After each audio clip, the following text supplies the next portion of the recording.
in the upcoming COP29 this year, I think we are quite focused about the issue of financing, and I think as an African continent, we are, of course, for many times we've been diverging on key issues, but on this climate financing, especially, there's been heated debate on the reforms in the architecture system of the globe, how it works. It doesn't work for Africa, basically, and that trickles down to many elements of financing, including the climate finance itself. So we need to ensure that we read the reports, emissions gap report, adaptation gap report.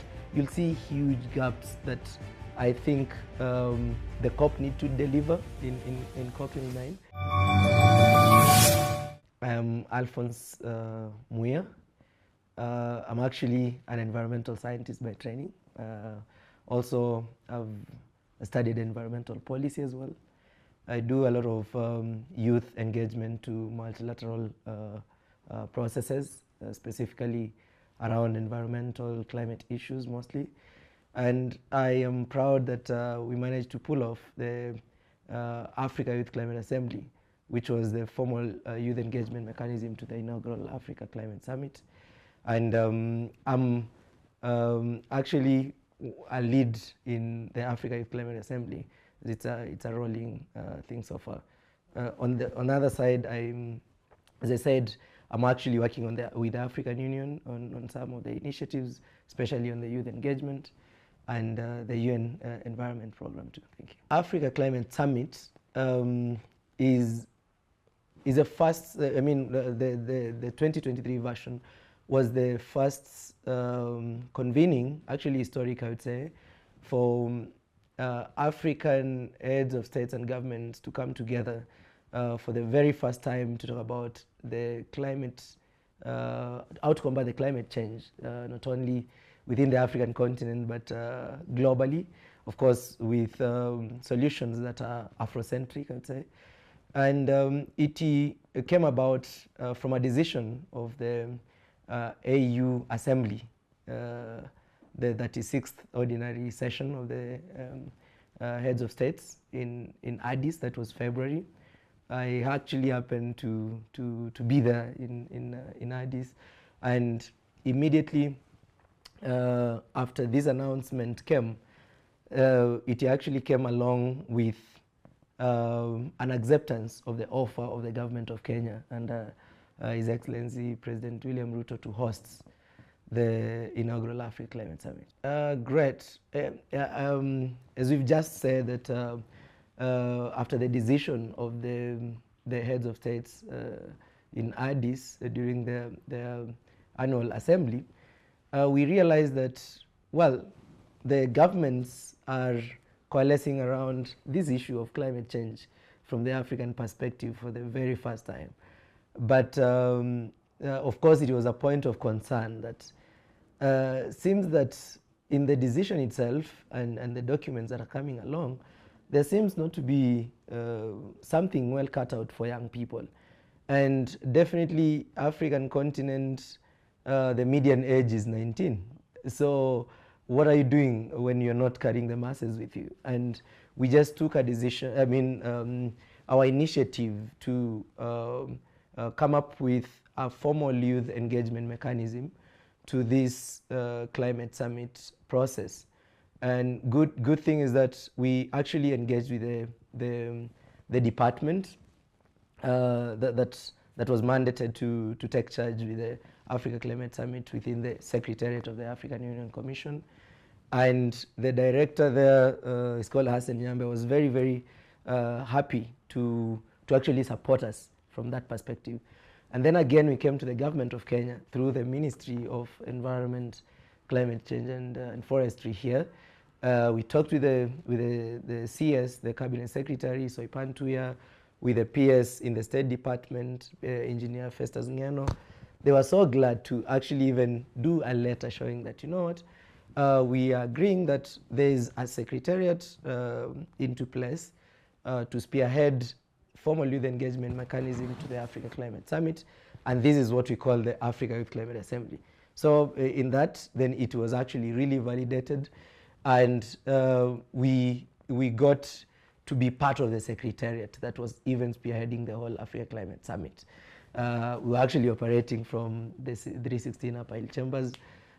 Great that at the time we even worked closely with Jacob's Ladder, with Sela, and it was quite a great time actually to not only work with young people here in Kenya, with the governments, especially the government of Kenya, the African Union, but with young people from across the continent, where we managed to do consultations, reaching out to young people from every nook and cranny of the continent and listen to them. What is it that we know about this climate crisis? How are the young people affected? What are the solutions they are bringing to the table? So one of the main objectives of the Africa Youth Climate Assembly was to position young people in the African continent as one of the biggest resources that the continent has.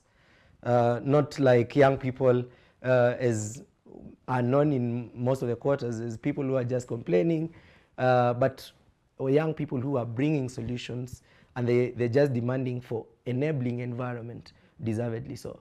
So these are the pillars through which the Africa Youth Climate Assembly was created. And we managed, from the consultations that we managed to do from all the regions and majority of the countries, we put them together in a declaration, actually. So we had the Africa Youth Climate Assembly declaration.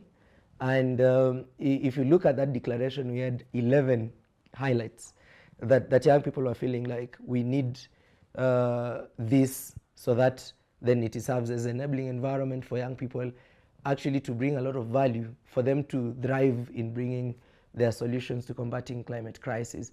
And we presented this declaration to heads of states and who are present in the Africa Climate Summit at the closing segment of the Africa Climate Summit. The President of Kenya and the President of African Development Bank came to our last day of because it was a 3-day event. They came, they sat on a 4-hour panel receiving questions directly from young people from across the continent. So by that, I think this was a very structured way of young people presenting their, their demands, their policy demands, but also presenting their solutions and shifting from the narrative of victimhood that has been to a narrative of we are already doing a lot. So we are here actually to support the government, not as antagonists as many people have seen, I think. COP literally means the Conference of Parties within the UN Framework Convention on Climate Change. This is the highest level decision-making organ within the convention, and it convenes every year. Last year we had the COP28, and in this COP28, one of the key highlights I would actually focus on is its recognition of the core of our, the causal reason for the climate change as we see, and this is the fossil fuels as we know them. But then another thing that I saw there quite impactful is that announcement of a pledge that came along, signed by 123 countries to triple the renewable energy by 2030. I think that also quite aligns with the commitments that we received from Africa Climate Summit in Nairobi, because the heads of states here actually had a higher ambition of ensuring that we have 5 times more renewable energy like establishments in Africa by 2030, from around 50 something gigawatts to over 300 by 2030. That's many times. And through that, then we see here in African continent being the continent that has huge potential for renewable energy investment. Here our climate is really good. So I think that quite resonates with the outcomes of the Africa Climate Summits. and also the youth. The youth need to, no economy grows in the dark. I think that has been said before. So if young people really have to create jobs and whatnot, we need energy. Well, I will actually give an example with a friend who is doing eco heat initiatives in the coast, and eco freezer or something like that. So how we know Africa is that we have over 600 million people without access to electricity. Almost 1 billion don't have access to clean cooking. So what my friend is doing in the coast is that he's using solar powered cooking materials. So by that, then you'll see there's a lot of investment given the enabling environment that from the policy world that we are seeing to direct programs and initiatives, especially those who are led by young people. So by that, I can see trickle effect from, I'm a policy student myself, or rather policy expert. Whatever policy does is to ensure that we have enabling environment. When the policies are good, then having a trickle down to grassroots implementation becomes very easy. In the upcoming COP29 this year, I think we are quite focused about the issue of financing, and I think as an African continent, we are, of course, for many times we've been diverging on key issues, but on this climate financing, especially, there's been heated debate on the reforms in the architecture system of the globe, how it works. It doesn't work for Africa, basically, and that trickles down to many elements of financing, including the climate finance itself. So we need to ensure that we read the reports, emissions gap report, adaptation gap report. You'll see huge gaps that I think the COP need to deliver in COP29.